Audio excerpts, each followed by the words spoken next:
복음의 진리와 자유라는 제목으로 같이 말씀을 나누도록 하겠습니다.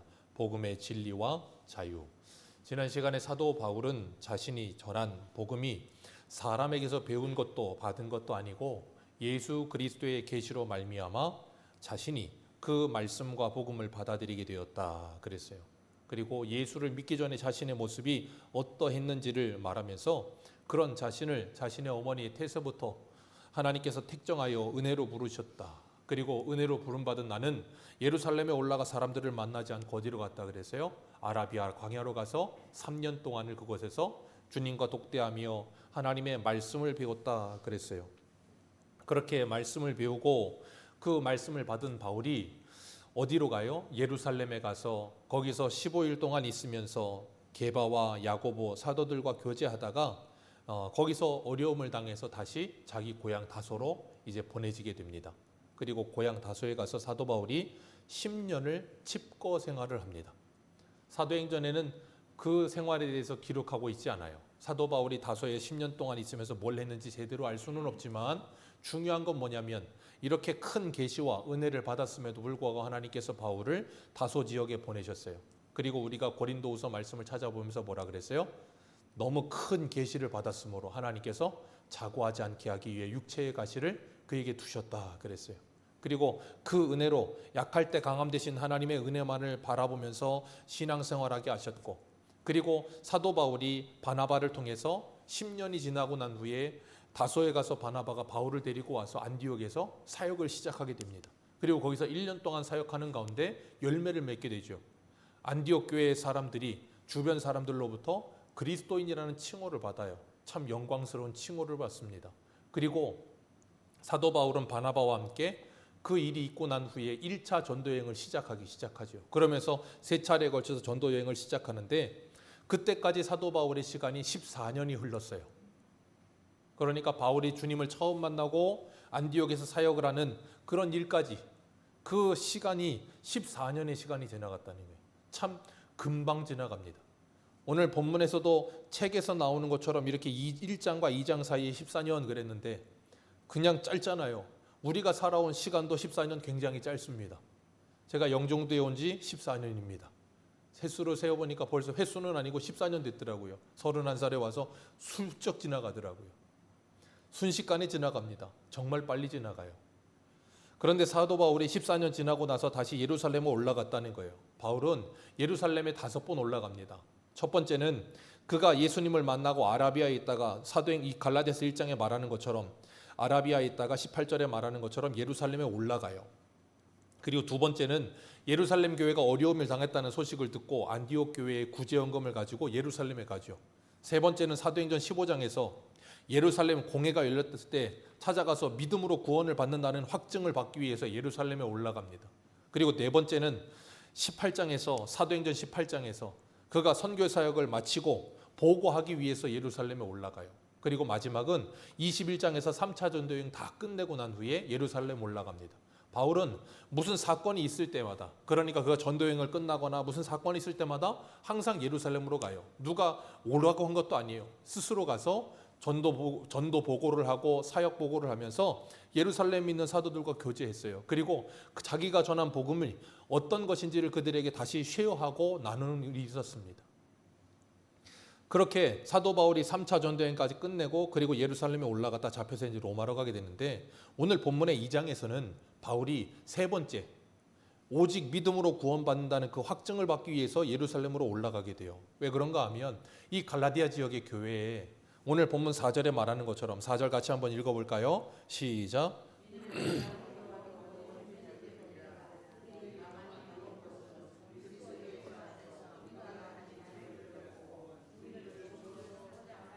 아멘. 갈라디아 지역 교회 안에 가만히 들어온 사람들이 있었다는 거예요. 사도 바울이 이 신약 성경에 쓰고 있는 자기가 개척했던 교회들마다 그 이단들이 들어올 때는 항상 어떻게 들어오냐면 가만히 들어옵니다. 가만히 들어와요. 그건 사도 바울 때부터 지금까지도 똑같아요. 그래서 지금도 교회 안에 이단들 들어올 때 어떻게 해요? 가만히 들어옵니다. 소리 소문 없이 그냥 조용히 들어옵니다. 그래서 조용히 칩거하다가 문제가 일어나죠. 그런데 사도 바울 당시에도 그랬다는 거예요. 그 가만히 들어온 사람들이 교회 안에서 분란을 일으키기 시작한 거예요. 어떤 분란이요? 복음을 전하는데 그 복음에다가 다른 걸 섞기 시작하는 거예요. 사도 바울이 1장에서 그렇게 강력하게 말했던 다른 복음을 전한 겁니다. 그러면서 뭐예요? 예수를 믿어야 구원받는다. 맞는 말이다. 그런데 예수만 믿어서는 안 된다. 뭐도 받아야 된다? 할례도 받아야 한다. 모세의 오경의 율법도 지켜야 한다. 그런 것들이 구원의 조건이라고 자꾸 사람들에게 이야기하기 시작한 거예요. 그러니까 생각해 보세요. 예수 믿으면 구원받는다? 그래, 믿으면 정말 구원받아? 그럼 굉장히 밍숭밍숭해요. 근데 그게 아니고 거기에다가 뭘 열심히 더 해야 된다라고 말하면 사람들이 뭐 하겠어요? 그래, 이렇게 열심히 해야지. 그래야 좀 아싸라고, 내가 뭔가 한 것 같고, 그래야 뭔가 좀 보람도 있지. 그러지 않고 예수를 믿기만 하면 구원받는다 그러면 이거 굉장히 좀 밋밋한 거예요. 그러니까 사람들이 다른 복음에 빠져들기 시작하는 겁니다.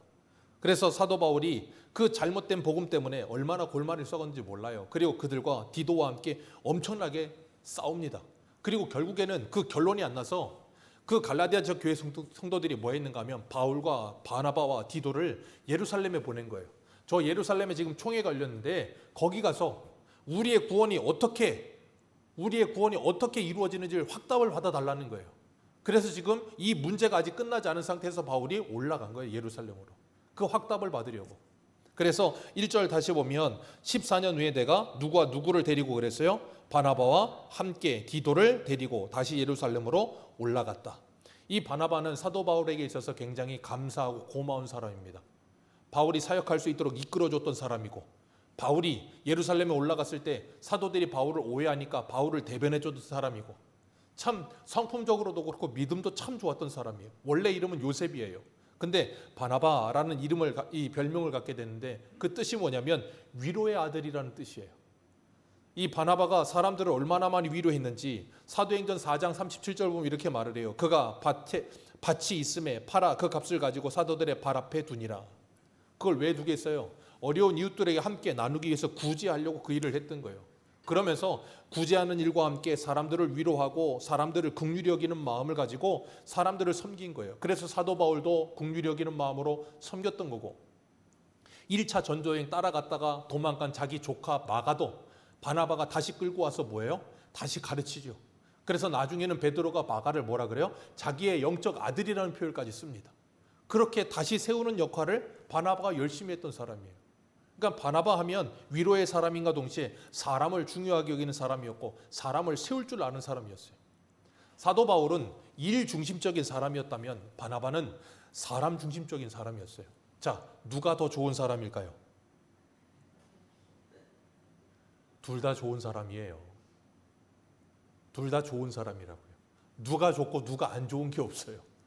근데 우리는 그 두 사람이 있으면 자기의 영적인 뭐라 그럴까요? 영적인 기호에 따라서, 자신의 영적인 기호에 따라서 내 기호가 사람 중심적인 사람이 좋으면 이 사람이 좋다고 말을 하고, 내 기호가 사역 중심인 사람이 좋으면 이 사람이 좋다고 말을 해요. 그건 내 영적인 기호일 뿐이지 그게 옳고 그름이 아니라고요. 우리가 그런 것에 자꾸 흔들리실 필요가 없어요. 하나님은 바울을 통해서도 일하시고요, 바나바를 통해서도 일하십니다. 그런 하나님께서 오늘 우리를 통해서도 일하신다는 것을 기억하시길 바랍니다. 그래서 우리는 교회 안에 바나바 같은 사람들이 참 많아야 돼요. 사람을 세울 줄 알고, 사람을 위로할 줄 알고, 이웃을 위로해 줄 줄 알고, 따뜻하게 사람을 품어줄 수 있는 사람 참 중요합니다. 그리고 또 한 사람 디도가 있습니다. 디도는 디도서 1장 4절을 보면 이렇게 말을 해요. 같은 믿음을 따라 된 나의 참 아들 디도에게 편지하노니. 같은 믿음을 따라 참 아들 된 디도. 사도 바울에게는 영적 아들 둘이 있었어요. 디도와 그리고 누구예요? 디모데. 이 디도도 바울이 가는 곳이라면 어디든지 따라갔던 영적 아들로서 참 멋있는 믿음을 가졌던 사람이에요. 그리고 나중에는 고린도 후서의 말씀을 가지고 고린도 교회로 가서 거기에 말씀을 전했던 사람이 디도이기도 하고요. 디도는 디도서 1장 보면 사도 바울이 그레데라고 하는 섬에다 남겨두기도 합니다. 그런데 문제는 뭐냐면 이 그레데가 참 힘든 도시였어요. 우리 디도서 한 군데 볼까요? 디도서 봅니다. 디도서 1장 한번 보세요.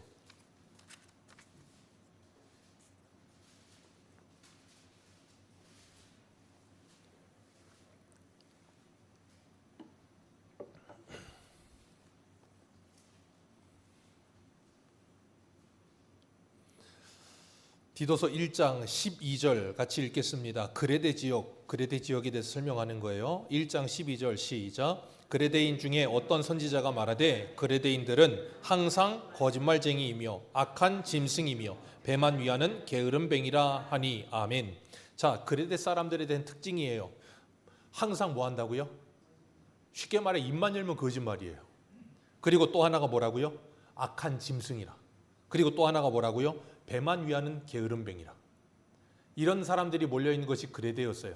근데 사도 바울이 그 그레데 지역에 디도를 남겨둔 거예요. 그리고 1장 5절 봅니다. 디도서 1장 5절 같이 한번 읽습니다. 시작. 내가 너를 그레데에 남겨둔 이유는 남은 일을 정리하고 내가 명한 대로 각 성의 장로들을 아멘. 디도를 남겨둔 이유도 이렇게 이야기합니다. 이렇게 힘들고 험난한 곳에 디도를 남겨뒀어요. 그리고 거기서 뭐 하라고요? 장로들을 세우고 교회를 건강하게 세우라고 너를 남겨뒀다는 거예요. 디도는 항상 사도 바울의 굳은 일을 도맡아 하던 사람. 참 힘들어요. 그런데도 불구하고 바울이 디도에게 그런 일들을 시켰던 이유가 뭘까요? 디도가 충성스러웠기 때문이에요. 충성스러웠고 믿음직하고 굳은 일이라 할지라도 그 일을 끝까지 완수할 수 있을 만한 신뢰할 만한 사람이었기 때문에 바울이 디도를 거기 남겨둘 수 있었던 거예요. 우리가 하나님께서 우리들을 그레데와 같은 곳에 남겨두셨다면, 하나님께서 우리들을 문제가 많은 가정에 우리들을 두셨다면, 어려움이 많은 교회에 우리를 두셨다면, 나와 분란이 많은 내 직장 동료가 있는 직장에 나를 두셨다면, 그곳에 그냥 하나님께서 우리를 두신 게 아니라 디도처럼 우리를 믿을만 하시기 때문에 거기에 두신 거예요. 그리고 우리들로 하여금 그곳을 하나님의 나라 만들라고 사명을 주셨다는 걸 기억하시길 바라요. 주님 분명히 고린도전서에 말씀하세요. 감당할 시험밖에는 주시지 않습니다. 그리고 우리가 감당할 시험만 주시는 게 아니라 그 시험 당할 쯤에는 뭐 하신다고요? 피할 길도 내주십니다. 그게 우리 주님이라는 걸 기억하시길 바라요. 그렇기 때문에 오늘날 우리 주변에는 바나바와 같은 사람도 필요하고 디도와 같은 사람도 너무나도 필요한 시대예요. 왜냐하면 아픈 사람들이 너무 많아요. 힘든 사람들이 너무 많습니다. 세상 가운데서 아프고 힘든 사람들이 얼마나 많습니까? 그래서 교회에는 바나바 같은 사람이 많아야 돼요. 사람들이 오면 긍휼히 여겨주고 위로해주고 사랑해주고 품어줄 수 있는 바나바 같은 사람. 왜요? 세상은 그런 사람이 없어요. 세상은 전부 다 누구만을 위해 살아요? 자기 자신만을 위해 삽니다. 자기 이익만을 위해 살아요. 내게 이익이 되느냐 아니냐에 따라 사람을 취사 선택하기도 합니다. 그런 게 세상이에요. 그래서 주님 뭐라 그러셨어요? 내가 다시 올 그때가 되면, 말세가 되면 뭐가 식어진다고요? 사랑이 식어지느니라. 세상은 사랑이 점점 식어져 가요. 사랑인 것처럼 보이는데 그 내면에는 뭔가 깔려있는 뭔가가 있는 거예요. 그래서 사람들은 세상에서 뭐예요? 지치고 피곤해요. 그런 사람들이 그렇게 힘들다가 교회에 오는 거예요. 그럼 교회만은 그러지 않아야 될 것 아닙니까? 교회만은 정말 주님의 사랑으로, 무조건적인 주님의 사랑으로 품어줄 수 있고 받아줄 수 있고 포용할 수 있는 곳이 되어야 하지 않겠습니까? 그래야 사람들이 세상에서 지쳤다가 교회 와서 위로를 받고 교회 와서 그 품어주는 사랑으로 말미암아 주님의 사랑을 경험할 것 아닙니까? 그런데 세상 사람하고 교회하고 똑같다면 교회에 올 이유가 뭐가 있겠습니까? 우리가 정말 이 새소망교회가 세상에서 환난당하고 빚지고 마음이 원통한 아둘람굴에 몰려들었던 사람들과 같이, 그런 사람들이 다윗에게 몰려왔던 것처럼 그들을 품을 수 있어야 돼요. 오늘 새벽에도 히브리서 10장 하면서 말씀드렸잖아요. 주님께서, 예수 그리스도께서 우리를 온전하게 하셨느니라 그랬어요. 우리는 온전하지 않아요. 그런데 주님은 우리를 온전하게 하셨다고 말씀하신다고요. 미완성인데도 온전하다고 말씀하세요. 왜? 온전하게 만드실 거니까. 지금은 미완성이에요. 미완성이기 때문에 서로가 부족함이 많고 연약함이 많다는 걸 알고 뭘 할 수 있어야 되냐면 받아줄 수 있어야 되는 거예요. 근데 문제는 뭐냐면 우리는 자꾸 나는 미완성인데 다른 사람은 완성이기를 원해요. 그러다 보니까 다른 사람이 뭔가 삐끗하면 그걸 못 견뎌 하는 거예요. 참 안타까운 거죠. 주님은 우리 새소망교회에 디도와 같은 사람, 그리고 디모데와 같은 사람이 많아지길 원하세요. 그래서 적어도 이 교회만큼은 주님의 사랑이 풍성한 교회, 좀 세상이랑은 다른 교회, 신물나지 않습니까? 그냥 어디에나 있는 그냥 그런 교회라면 새소망교회가 여기 있을 이유가 뭐가 있습니까? 저는 그래요. 제가 여기 처음 오면서도 계속 말씀드렸지만 제가 여기 와서 제 목표는 창세기부터 계시록까지 성경 강해를 전체 하는 거예요. 그래서 성경 한 부분이라도 내가 설교를 들어보지 못한 부분이 없어야 하고 한 부분이라도 모르는 것이 없게 하기 위해서 저는 그 목표 가지고 여기 왔어요. 그리고 또 하나는 정말 예수 그리스도 안에서 가족 같은 교회가 되기를 원하는 마음으로 여기 왔어요. 그게 아니라면 세상에 교회는 많습니다.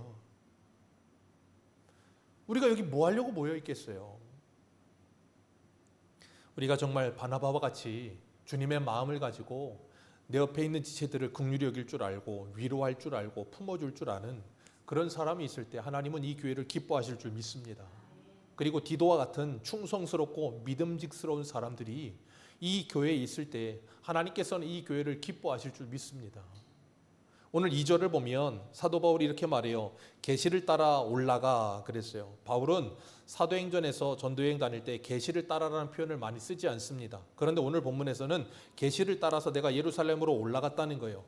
분명한 목적이 있다는 거지요. 예루살렘에 올라가서 이방인들에게 자기가 복음을 어떻게 전했는지 그리고 그 복음으로 말미암아 그들이 어떻게 예수를 믿게 된지를 이야기해 주는 거예요. 왜냐하면 초대교회는 이 사도 바울이 갈라디아서에 기록할 그 초대교회 때는 어떤 상태냐면 율법주의에서 복음으로 넘어가는 과도기적인 상황이었어요. 그러다 보니 성령을 받았어도 율법이 제대로 벗어지지 않은 상태. 그래서 율법과 복음이 공존하는 상태였단 말이에요. 그러다 보니까 바울이 그 복음으로 말미암아 구원받은 게 무엇인지를 분명하게 말씀을 가르친 것이고 예루살렘에 가서도 보고하면서 이방인들이 어떻게 돌아오게 되는지를 분명하게 그들에게 가르치는 거예요. 왜냐하면 예루살렘에 모여있는 사람들 중에는 여전히 그 예루살렘을 넘어가지 못하는 사람들이 많았어요. 여전히 예루살렘에 갇혀있는 사람들도 많았고 여전히 예수를 믿어야 구원받는다는 복음을 들었음에도 불구하고 율법주의적인 생각들이 가득히 붙들려 있는 사람들이 있었다고요. 그걸 벗어내야 되니까 그걸 내려놓아야 자유해지니까. 그래서 예루살렘 총회에 올라간 겁니다. 그리고 거기 가서 확증을 받는 거예요. 할례가 아니라 믿음으로 구원받는다. 사도 바울은 그걸 알고 있어요. 이미 하나님께 말씀을 받아 알고 있습니다. 그럼에도 불구하고 누구를 위해서? 갈라디아 교회 성도들을 위해서 그 예루살렘까지 번거롭지만 올라가서 그 확답을 받아오고 있는 거예요. 우리가 이걸 통해서 분명히 알아야 될 게 뭐냐면 신앙생활, 목회생활은 독불장군이 없다는 거예요. 나 하나 잘났다고 내가 뭘 안다고 모든 게 되는 게 아니라 그 말이에요. 사도 바울은 분명히 진리를 가지고 있음에도 불구하고 그 진리의 정당성을 어디에 가서 검증을 받아요? 예루살렘 총회에 올라가서 검증을 받는다고요. 그 예루살렘 총회에는 여전히 율법에서 벗어나지 못한 사람들도 있었어요. 그런데도 불구하고 거기에 올라가서 검증을 받아요. 왜 그럴까요? 그걸 통해서 올바른 신앙이 뭔지를 분명히 가르치기 위해서 그런 거예요. 오늘 본문 3절 같이 한번 보겠습니다. 3절입니다. 같이 읽겠습니다. 시작.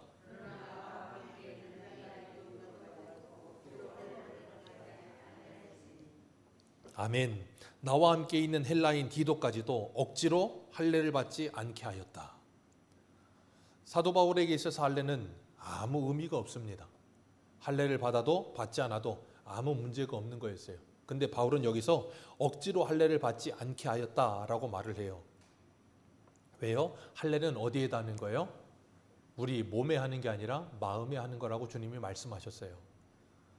그렇기 때문에 그 할례를 받는다는 것, 그걸 굉장히 중요하게 여기는 사람들이 그 당시에 있었다고요. 그걸 할례당이라고 표현했는데 우리 빌립보서 3장 한 군데 한번 보겠습니다. 오늘 본문 뒤에 에베소서 뒤에 빌립보서 3장 2절. 빌립보서 3장 2절입니다.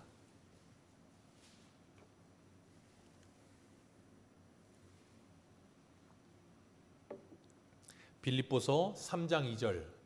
2절 3절 같이 읽습니다. 시작. 개들을 삼가하고 행악하는 자들을 삼가하고 몸을 상해하는 일을 삼가하라. 하나님의 성령으로 봉사하며 그리스도 예수로 자랑하고 육체를 신뢰하는 아니하는 우리가 곧 할례파라. 아멘. 여기 보면 바울이 2절에 개들을 삼가하고 행악하는 자들을 삼가하고 몸에 상해하는 일을 뭐하라?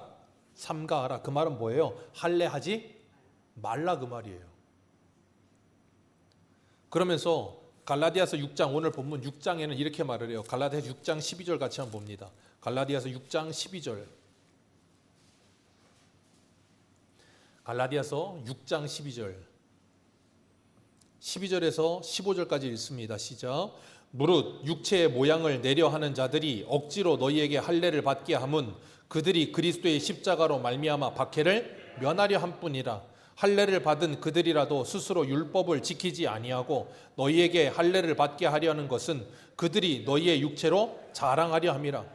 그러나 내게는 우리 주 예수 그리스도의 십자가 외에 결코 자랑할 것이 없으니 그리스도도 말미암아 십자가에 못 박히고 내가 또한 세상에 대하여 그러하니라. 할례나 무할례가 아무것도 아니로되 오직 새로 지으심을 받은 것만이 중요하니라. 아멘. 할례나 무할례는 아무것도 아니다. 오직 새로 지으심을 받은 것만이 중요하다. 새로 지으심을 받았다는 게 뭐예요? 예수 그리스도의 보혈의 공로로 구원받았다, 그 말이에요. 그것만이 중요하다는. 그래서 우리의 자랑은 할례가 아니고 예수 그리스도의 십자가 외에는 없다.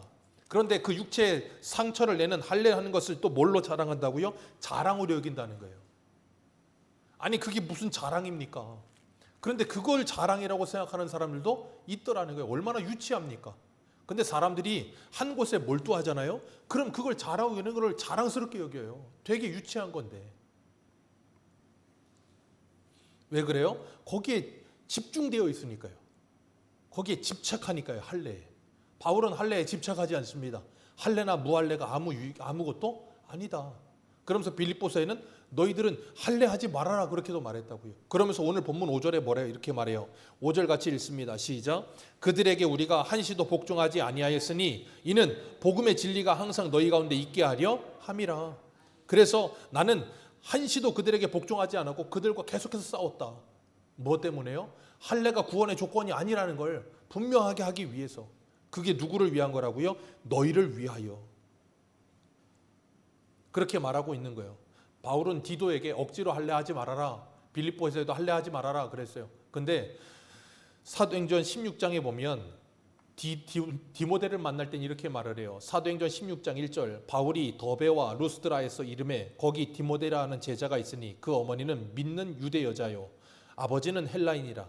디모데는 루스드라와 이고니온에 있는 형제들에게 칭찬받는 자니 바울이 그를 데리고 떠나고자 할새 그 지역에 있는 유대인들로 말미암아 그를 데려다가 할례를 행하니 이는 그 사람들이 그의 아버지는 헬라인인 줄 알미로라. 바울이 디모데에게 할례를 했다고요. 이유가 뭐라고요? 유대인으로 말미암아. 왜요? 유대인들이 바울의 아버지가 헬라인이라는 걸 알아요. 그러니까 헬라인이라는 걸 알고 있으니 디모데가 할례도 안 받으면 이 사람들이 뭐라고 생각하겠어요? 저거 아버지도 이방인이고 할례도 안 받았으니 우리는 죄와는 뭐 하지 않는다? 상종하지 않는다. 그래 버리면 뭐가 열리지 않아요? 복음 전할 길이 열리지 않아요. 그러니까 바울이 디모데에게는 뭘 하게 한다고요? 할례를 받아라 그랬던 거예요. 뭘 위해서? 유대인들에게 복음 전하기 위해서. 그러니까 바울은 디모데에게 할례를 행하라고 한 이유가 복음 전하기 위해서 할례를 행하라 그런 거고 디도에게 할례 하지 말아라 그런 이유가 뭘 위해서요? 복음을 위해서 그런 거예요. 그렇기 때문에 우리가 이 땅을 살아가면서 우리가 뭘 하든지 하나님의 영광과 하나님의 진리를 지키는 일을 위해서 무엇을 하고 하지 않아야지 그것이 내 이익이나 내 어떤 무엇을 유익을 위해서 하고 하지 않는 것이 아니어야 된다는 거예요. 그래서 우리는 로마서 14장에 뭐라 그래요? 살아도 주를 위해 살고 죽어도 주를 위해 죽나니 사나 죽으나 우리는 누구의 것이다? 그리스도의 것이다. 우리는 정말 예수 그리스도의 것으로 살고 계십니까? 어떤 선택을 할 때 내가 좋으냐 싫으냐 내게 유익이 되느냐 유익이 되지 않느냐 내 기호냐 기호가 아니냐 그런 걸로 선택하십니까? 아니면 이게 정말 하나님이 기뻐하는 일이야 기뻐하시지 않는 일이냐 그게 기준이 되어 선택하며 살고 계십니까? 우리는 그걸 생각해 봐야 된다는 거예요. 왜냐하면 우리는 너무 많은 순간에 모든 기준이 나예요. 내 기분 나쁘면 내 기분 좋으면 내가 즐거우면 내가 기분 나쁘면 그게 기준이 항상 그 이상도 이하도 아니야. 그건 예수 믿지 않는 자연인들도 똑같은 거예요. 우리가 그들과는 뭔가 다른 구별된 하나님의 사랑의 모습이 있어야 되지 않겠습니까? 오늘 본문 3절에 보면 우리 3절 다시 한번 읽습니다. 3절입니다. 시작.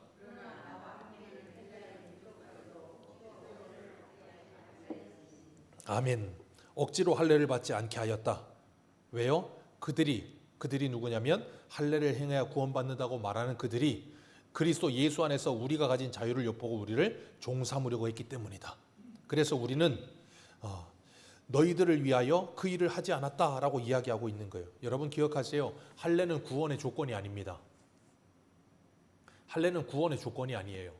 오늘 새벽에 히브리서 10장 하면서도 제가 죄의 문제에 대해서 말씀드리면서 회개를 말씀을 드렸어요. 기억하십시오. 할례는 구원의 조건이 아닌 동시에 회개도 구원의 조건이 아닙니다. 많은 사람들이 회개를 구원의 조건이라고 생각하는 사람들이 있어요. 회개는 구원의 조건이 아니에요. 잘못된 사람들이 무슨 회개하지 않으면 천국 못 간다고 그런 소리 하는데 그게 반은 맞고 반은 틀린 말이에요. 여러분, 회개는 구원의 조건이 아니고 오직 우리의 구원은 예수 그리스도밖에 없어요.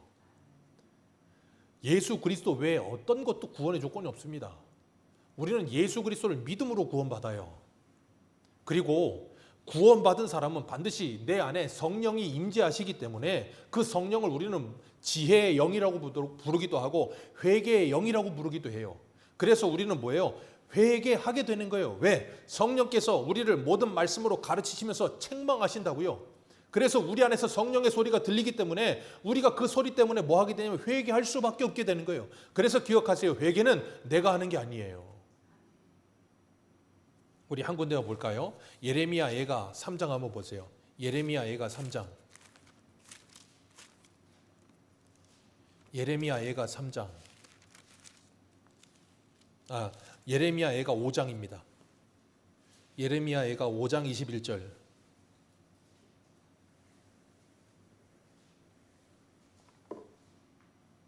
예레미야 예가 5장 21절. 우리 말씀 영상이 없나요? 예레미야 예가 5장 21절. 우리 같이 읽겠습니다. 시작. 여호와여 우리를 주께로 돌이키소서. 그리하시면 우리가 주께로 돌아가겠사오니 우리의 날들을 다시 새롭게 하사 옛적 같게 하옵소서. 아멘. 여기 보면 예레미야가 뭐라 그래요? 여호와여 우리를 주께로 모아소서. 돌이키소서. 여러분 생각해 보세요. 우리가 돌아가면 되잖아요. 근데 예레미야는 뭐라 그래요?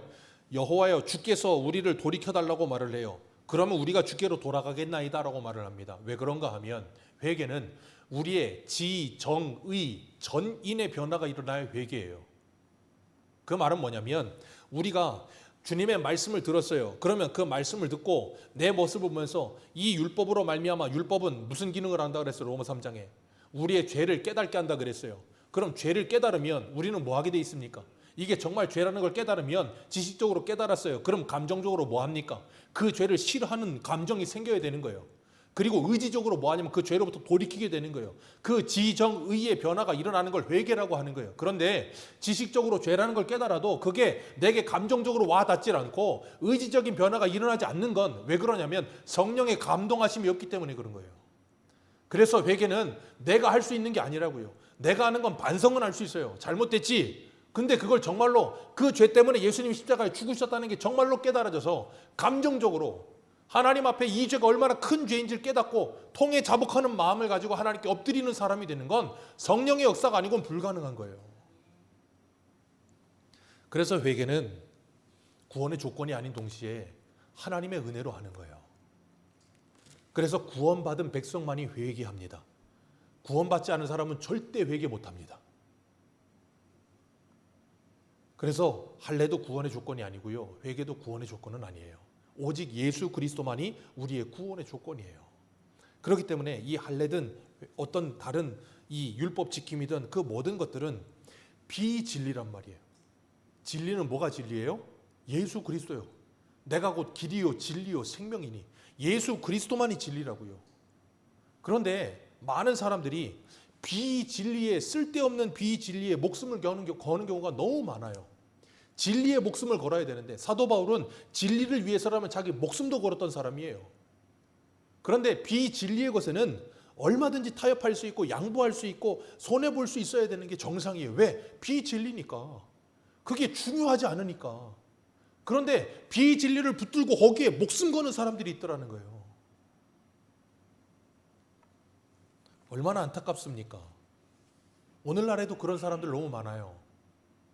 쓸데없는 것에 목숨을 걸어. 진리의 목숨을 걸어야 되는데. 어떤 교회는 피아노가 여기 있다가 여기 가는 것 때문에 싸워서 교회가 갈라진 교회도 있대요. 웃으시죠? 진짜로 있어요. 피아노가 여기 있다가 일로 가는 것 때문에 교회가 싸워서 갈라진다니까요. 그게 무슨 교회입니까?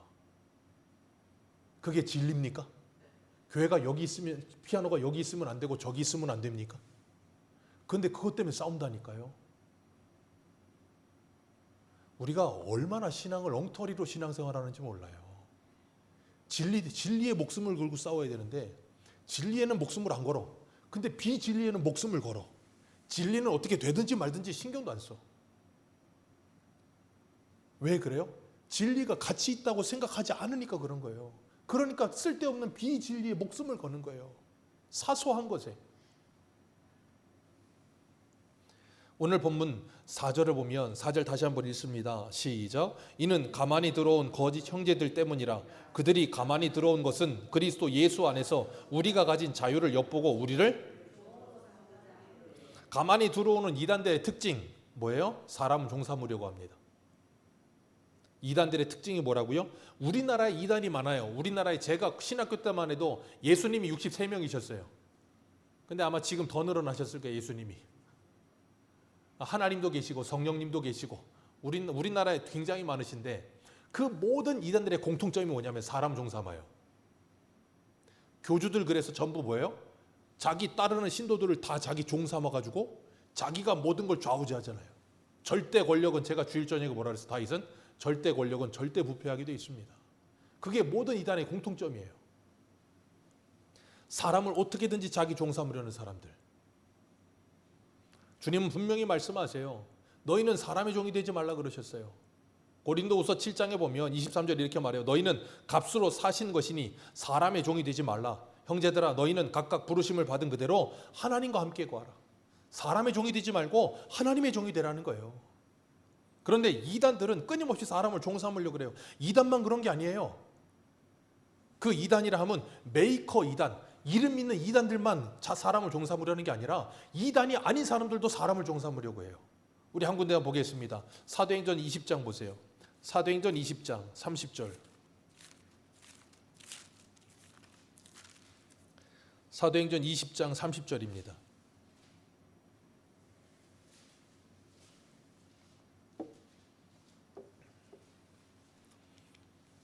사도행전 20장 30절.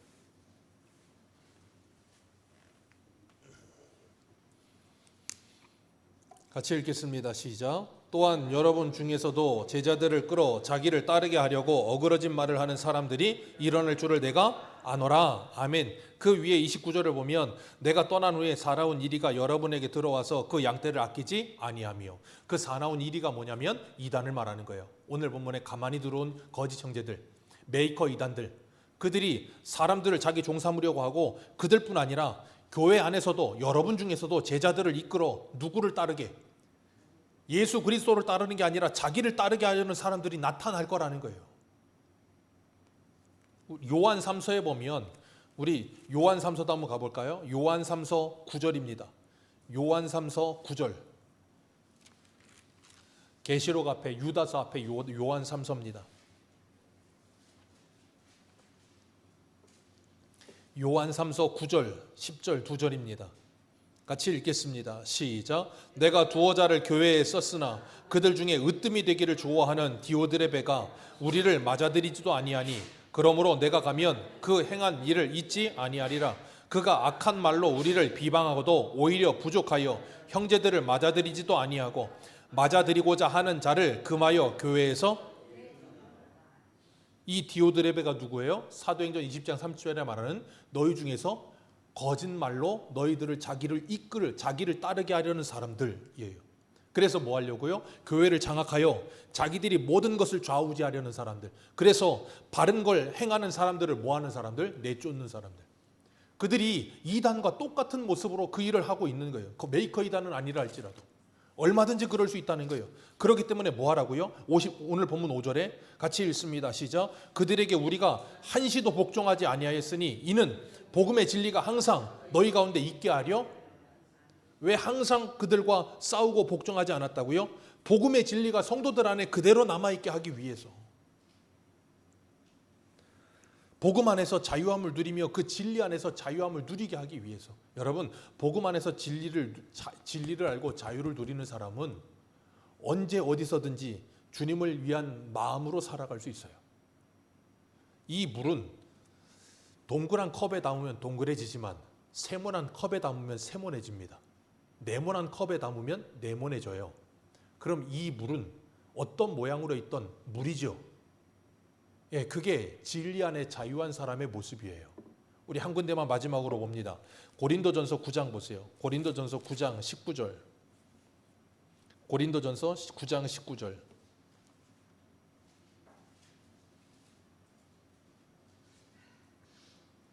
고린도전서 9장 19절. 같이 읽겠습니다. 시작. 내가 모든 사람에게서 자유로우나 스스로 모든 사람에게 종이 된 것은 더 많은 사람을 얻고자 함이라. 유대인들에게는 내가 유대인과 같이 된 것은 유대인들을 얻고자 함이요, 율법 아래 있는 자들에게 내가 율법 아래 있지 아니하나 율법 아래 있는 자 같이 된 것은 율법 아래 있는 자들을. 거기까지만 읽겠습니다. 이게 뭐예요? 디모데에게 할례를 행한 거. 그리고 21절 읽습니다. 시작. 율법 없는 자에게는 내가 하나님께서 율법 없는 자가 아니요 도리어 그리스도의 율법 아래 있는 자이나 율법 없는 자와 같이 된 것은 율법 없는 자들을 얻고자 함이요, 약한 자들에게 내가 약한 자와 같이 된 것은 약한 자들을 얻고자 함이요, 내가 여러 사람들에게 여러 모양이 된 것은 아무쪼록 몇 사람이라도. 아멘. 이게 뭐라고요? 복음 안에 진리 안에 자유한 사람. 그런 사람은 어떤 그릇에든 자기가 거기 맞춰질 수 있는 거예요. 왜요? 진리 안에서 자유하니까요. 그런데 그렇지 않은 사람들은 어떻게 생각하는가 하면 자기가 알고 있다 말하는 복음을 가지고 자기가 가지고 있는 그릇에다가 모든 걸 다 끼워 맞추려고 듭니다. 그러니까 복음 안에서 동그라미여야 돼. 그럼 모두가 동그라미여야 되는 줄 알아. 네모난 사람을 보면 견디지를 못해. 세모난 사람을 보면 견디지를 못해. 세모난 사람에도 복음이 들어있고 네모난 사람에도 복음이 들어있고 동그란 사람에도 복음이 들어있는데 나는 동그라니까 너희들도 다 동그래져야 돼 라고 말을 하는 거예요. 그게 아직 복음에서 벗어나지 못한 상태에 있는 거예요. 복음 안에 진정한 자유를 누린다는 건 어떠한 모양으로 있든지 정말 예수 그리스도 안에서 우리가 진리 안에서 살고 있다면 그 모든 걸 뭐 할 수 있어요? 받아줄 수 있고 포용할 수 있어야 정상인 거예요. 그런데 오늘날 많은 교회들이 너무 너무 배타적이에요. 받아줄 줄 몰라요. 품을 줄 몰라요. 교회 안에 들어오는 사람들을 제대로 수용할 줄 몰라요. 생각해 보세요. 교회에 처음 나온 사람이 평생을 내가 예수 안 믿고 살았어요. 그러면서 세상 살면서 평생 두꺼비 마시고 구름 과자 먹다가 교회 왔는데 그게 한순간에 끊어지겠습니까? 안 끊어진단 말이에요. 그러면 교회 안에 들어왔으면 그 사람을 받아줄 수 있어야죠. 그 사람이 교회 다니면서 두꺼비를 잡아도 구름 과자를 먹어도 기다려줄 수 있어야죠. 그 사람이 거기서 말씀을 듣고 예수를 만날 수 있는 장을 열어줘야 될 것 아닙니까? 근데 그걸 선을 그어버리고 너는 그러고 있으니까 못 들어와. 그건 아니라고요. 제가 예전에 서울에서 전도사 사역할 때 한 집사님 남편이 교회 온 지 얼마 안 되셨던 분이에요. 근데 그 동네가 성수동에 좀 작은 빌라촌이었어요. 빌라촌에 제가 이제 신학교 갔다가 교회 사역하러 가는 길에 저녁 때 그분이 그 빌라 정문에서 10cm 구름 과자를 맛있게 빨아 드시다가 저 멀리서 제가 전도사인 제가 이렇게 오는 걸 보시더니 뒤로 이렇게 쑥 감춰요. 이게 감추면 감춰지나요? 머리 뒤로 뭔가 자꾸 올라오는데 제가 웃으면서 안녕하세요 그러고 인사드리고 그냥 지나갔어요. 네. 문제 없어요. 제가 늘 말씀드리잖아요. 여러분 담배 핀다고 천국 못 갑니까? 아니요. 제가 그랬잖아요. 천국을 빨리 가세요. 두꺼비 먹는다고 천국 못 가요? 아니요. 천국을 빨리 가신다니까요. 다만 그 사람들이 정말 주님 안에서 진리 안에서 자기가 믿는 예수 그리스도의 십자가의 은혜가 얼마나 값진 것인지를 알고 그 은혜 속에 정말로 젖어들기 시작하면 그런 것들은 저절로 뭐 하게 되어 있어요? 멀어지게 되어 있는 거예요. 그때까지는 기다려줘야죠. 근데 그걸 정죄하고 있고 그걸 자꾸 이렇게 담으로 쌓아놓기 시작하면 교회는 우리만의 그라운드가 되는 거예요. 그럼 그건 고인물이 되고 썩게 되어 있는 거예요. 그렇다고 우리가 교회 안에서 뭐 그냥 다 뭐 이렇게 막 이러자 그게 아니지만 정말 진리 안에 있다면 얼마든지 포용도 할 수 있어야 하고 권면도 할 수 있어야 되고 위로도 해줄 수 있어야 되고 그들을 품어서 같이 갈 수 있어야 교회 아니겠습니까? 정말 우리 새소망교회가 정말 주의 진리 안에서 하나님을 아는 지식이 올바른 가운데 그 진리를 아름답게 응용할 수 있는 사람들 되시기를 축복합니다. 우리가 지혜롭다는 건 내가 알고 있는 걸 잘 응용할 수 있어야 지혜로운 거예요. 그냥 1 더하기 1은 2라는 것만 알고 있으면 응용 능력이 떨어져요. 1 더하기 1은 창문이 될 수도 있고 1 더하기 1은 귀요미가 될 수도 있어야 응용 능력이 있는 거예요. 그래서 우리가 정말 주님의 진리 안에서 내가 바울과 같이 하나님의 사람이 되어서 정말 주의 진리가 우리 교회 안에 우리 가정 안에 있기 위해 내가 어떻게 해야 될까 고민하시고 하나님을 기쁘시게 할 것이 무엇일까 고민하게 하시고 내가 진리에 있어서는 절대 타협할 수 없지만 진리가 아닌 것에 있어서는 얼마든지 포용할 수 있고 받아줄 수 있고 기다려줄 수 있고 그래서 우리 새소망교회가 정말 하나님 보시기에 기쁜 아름다운 교회가 되는 우리 모두 되시기를 축복합니다. 기도하겠습니다. 하나님 아버지 감사합니다.